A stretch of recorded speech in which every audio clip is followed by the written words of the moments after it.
POCSO കേസിലെ പ്രതിയെ അതിസാഹസികമായി ഒറ്റയ്ക്ക് പിടികൂടിയ വനിതാ civil police officer Krishnakumari. Pathanamthitta വനിതാ പോലീസ് സ്റ്റേഷനിലെ സിവിൽ പോലീസ് ഓഫീസറാണ് കൃഷ്ണകുമാരി. എങ്ങനെയാണ് ഇങ്ങനെ സാഹസികമായി ആ ഒരു പോക്സോ കേസ് പ്രതിയെ പിടികൂടിയത്? CPO കൃഷ്ണകുമാരി തന്നെ നമ്മോടൊപ്പം ചേരുകയാണ്. ആദ്യമേ തന്നെ അഭിനന്ദനങ്ങൾ മാഡം. എങ്ങനെയായിരുന്നു? എനിക്ക് മനസ്സിലാക്കാൻ കഴിഞ്ഞത് ഓട്ടോറിക്ഷയിലായിരുന്നു ഈ പ്രതി ഉണ്ടായിരുന്നത്. മാഡം ആ പ്രതിയെ കാണുന്നു, അതിനുശേഷം ഓട്ടോറിക്ഷയുടെ അടുത്തേക്ക് ചെല്ലുന്നു, പിന്നീട് ഓട്ടോറിക്ഷയ്ക്കകത്ത് കയറി അയാളെ കീഴ്പ്പെടുത്തുന്നു. അതൊന്ന് വിശദമാക്കാമോ? അദ്ദേഹം ഓട്ടോറിക്ഷയിൽ ഇങ്ങനെ വരുന്നത്, എൻ്റെ കൂടെ എയർ ക്യാമ്പിലൊരു ബറ്റാലിലൊരു സാറും കൂടെ ഉണ്ട്. അപ്പം അദ്ദേഹത്തിന് അത്രയും പുള്ളി അറിയുന്നില്ല. എനിക്കാകുമ്പോൾ അറിയാം, 2020 കണ്ടതാണ്. ആ സമയത്ത് ഓട്ടോയിൽ വരുന്നു, പെട്ടെന്ന് ഞാൻ പറയുന്നത് ദാണ്ടവനാണെന്ന് പറഞ്ഞു. അദ്ദേഹം അതിലേക്കൂടെ പോയി ഞാൻ ഈ ഓട്ടോയ്ക്കകത്ത് തള്ളിപ്പിടിച്ച് കയറുക, ഡ്രൈവർ ഇരിക്കുന്നിടത്തൂടെ തന്നെ ഞാൻ കയറിയിട്ട് ഈ കൈയാണ് ഞാൻ പിടിച്ച് ഇവിടെ ലോക്ക് ചെയ്തത്.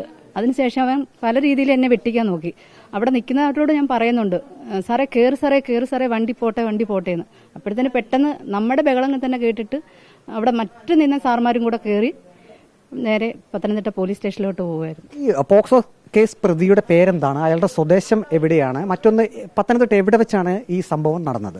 പത്തനംതിട്ട മാർക്കറ്റ് ജംഗ്ഷന്റെ ആ ഓട്ടോ സ്റ്റാൻഡൊക്കെ ആ ഭാഗമായിട്ട് മാർക്കറ്റ് ജംഗ്ഷൻ തന്നെ. അവന്റെ പേര് സുജിത്ത് എന്ന. അവര് എറണാകുളം ജില്ലക്കാരാണ്. അവര് ഈ സംഭവം നടക്കുമ്പം പത്തനംതിട്ട ഭാഗത്താണ് താമസിച്ചിരുന്നത്.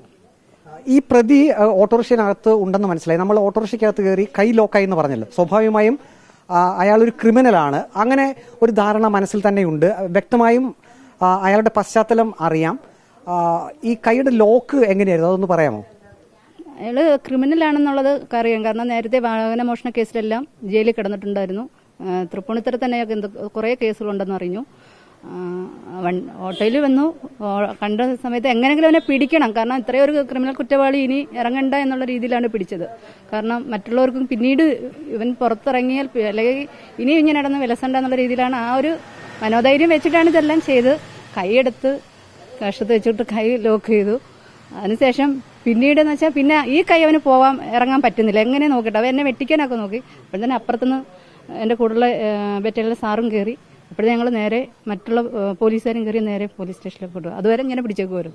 ഈ ഓട്ടോറിക്ഷയിൽ തന്നെയാണ് പോലീസ് സ്റ്റേഷനിലേക്ക് എത്തിച്ചത്. നമ്മൾ ഈ ഓട്ടോറിക്ഷയ്ക്കകത്ത് ഈ പ്രതിയുമായി, കീഴ്പ്പെടുത്തിയ പ്രതിയുമായി പോലീസ് സ്റ്റേഷൻ വരെ ചെന്നപ്പോൾ അതിനകത്ത് ഇയാൾ രക്ഷപ്പെടാൻ ശ്രമിക്കുന്നുണ്ടോ, അല്ലെങ്കിൽ അയാൾ ഓടി രക്ഷപ്പെടാൻ, അല്ലെങ്കിൽ എങ്ങനെയായാലും ഒരു പ്രതിയാണല്ലോ, സ്വാഭാവികമായിട്ട് രക്ഷപ്പെടാൻ ശ്രമം നടത്തും. അങ്ങനെ എന്തെങ്കിലും സംഭവിച്ചോ? പിടിച്ച സമയത്ത് രക്ഷപ്പെടാൻ ശ്രമിച്ചിട്ടുണ്ടായിരുന്നു. നമ്മളെ വെട്ടിക്കുകയും നമ്മളെ അങ്ങോട്ടും ഇങ്ങോട്ടിട്ട് ഇതാക്കി എല്ലാം ഓട്ടോയിലിരുന്ന് എന്തൊക്കെ കാണിക്കുമ്പോൾ അതെല്ലാം കാണിച്ചിരുന്നു. എന്നാലും പിടിവിട്ടില്ല. നേരെ പെട്ടെന്ന് പോലീസ് സ്റ്റേഷനിലോട്ട് ചെന്ന് അവിടെ നിന്നിട്ട് പിന്നെ അന്നേരം തന്നെ ചീത്തവിളി തുടങ്ങുവാണ്. ഏതൊക്കെ രീതിയിൽ ചീത്ത വിളിക്കും ആ രീതിയിലെല്ലാം എൻ്റെ അച്ഛനെ എൻ്റെ അമ്മയും എല്ലാവരൊക്കെ പറയാം, അതെല്ലാം പറഞ്ഞു. എന്തായാലും ഇയാളെ പിടികൂടണമെന്നുള്ളൊരു വാശി മനസ്സിലുണ്ടായിരുന്നു അല്ലേ? വാശി ഉണ്ടായിരുന്നു, പിടിക്കണം. കാരണം എൻ്റെ കയ്യിൽ വാറന്റ് കിട്ടിയെന്ന് തൊട്ടേ എൻ്റെ മനസ്സിൽ കുറിച്ചത് എനിക്ക് പിടിക്കണം. അന്ന് തൊട്ട് എൻ്റെ മനസ്സിൽ അങ്ങനെ. ഇതിനു മുമ്പ് ഈ സമൻസ് കിട്ടുന്ന സമയത്തും ഞാൻ വീട് പോയി കണ്ടുപിടിച്ചത് ഇതിനു വേണ്ടി തന്നെ ആയിരുന്നു. അന്ന് ഞാൻ ഒറ്റയ്ക്ക് തന്നെ പോയത്. മഫ്സിലായിരുന്നെന്ന് പറഞ്ഞല്ലോ. ഇയാൾക്ക് എപ്പോഴെങ്കിലും ഒരു സംശയം തോന്നിയോ? താൻ പിടിക്കപ്പെട്ടു, ആരാണ് ഈ പിടികൂടിയത്, എന്താണ് സംഭവം എന്ന് പ്രതിക്ക് മനസ്സിലാക്കാൻ കഴിഞ്ഞിരുന്നോ? ആദ്യം കഴിഞ്ഞിട്ടില്ല. അത് കഴിഞ്ഞിട്ട് എൻ്റെ പേരാരോ കൃഷ്ണയെന്ന് പറഞ്ഞപ്പോഴാണ് നീയാണോടി കൃഷ്ണ എന്നുള്ള ചോദ്യം വരുന്നത്. അതെന്തുകൊണ്ട് അങ്ങനെ ചോദിച്ചത്? നേരത്തെ അറിയാമോ? അതായത് ഞാൻ അറിഞ്ഞത് നേരത്തെ ഈ പ്രതിയുടെ വീട്ടിൽ വാറണ്ടുമായിട്ട് പോയിട്ടുണ്ട് അല്ലേ? വാറണ്ടായിട്ട് പോയിട്ടുണ്ട്. അങ്ങനെ അമ്മ പറഞ്ഞ് അവനറിയാന്ന് പറഞ്ഞു, പേരറിയാം. അന്ന് ചെന്നപ്പോൾ നമ്മുടെ ഐഡന്റിറ്റി അവിടെ പറയും, ഞാൻ ഇന്ന പോലീസ് ഓഫീസറാണ്, ഇന്ന ആവശ്യത്തിനാണ് വന്നതെന്ന് പറയാം. അന്ന് ആ പ്രതി വീട്ടിലുണ്ടായിരുന്നില്ല, അമ്മ മാത്രമായിരുന്നു ഉണ്ടായിരുന്നു. അമ്മ മാത്രമേ, ഞാൻ ചെല്ലുമ്പോൾ അമ്മ മാത്രമേ ഉള്ളായിരുന്നു. ഞാൻ 2 പ്രാവശ്യം പോയി. ഒരു പ്രാവശ്യം അവരെനിക്ക് വീട്ടിലോട്ട് ചെല്ലാനുള്ള ഇത് തന്നില്ല. റോഡിൽ വെച്ച് തന്നെ സംസാരിച്ചിടുമായിരുന്നു. 2ാം പ്രാവശ്യം പറയാതെ തന്നെ വീട് കണ്ടുപിടിക്കുമായിരുന്നു. അവിടെ ചെന്നിട്ട് എൻ്റെ പേര് പറഞ്ഞു, ഞാൻ ഇന്ന സ്റ്റേഷനിൽ നിന്ന് വരുവാണെന്ന് പറഞ്ഞു. അങ്ങനെ അവരോട് കാര്യങ്ങൾ, അതുകൊണ്ട് ഇവരുടെ അമ്മ പറഞ്ഞ് പിന്നെ നല്ല അറിവുണ്ട്. അന്നേരം ഞങ്ങൾ ജയിലിലോട്ട് പോകുന്ന സമയത്തും ഇത് തന്നെയാണ് പറയുന്നത്.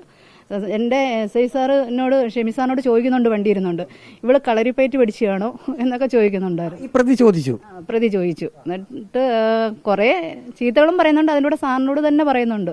ഇവള് മാത്രമല്ല ജഡ്ജിനോടും പറഞ്ഞു, ഇവരാണ് പിടിച്ചത്, ഈ മേഡം ഞാൻ വരുന്ന വഴിക്ക് കയറി പിടിച്ചതാണ് സാർ എന്നൊക്കെ പറഞ്ഞിട്ട് പറഞ്ഞത്. കോടതിക്കുള്ളിൽ കയറിയിട്ടാണ് പിടിച്ചതെന്ന് ജഡ്ജിനോട് പറഞ്ഞത്.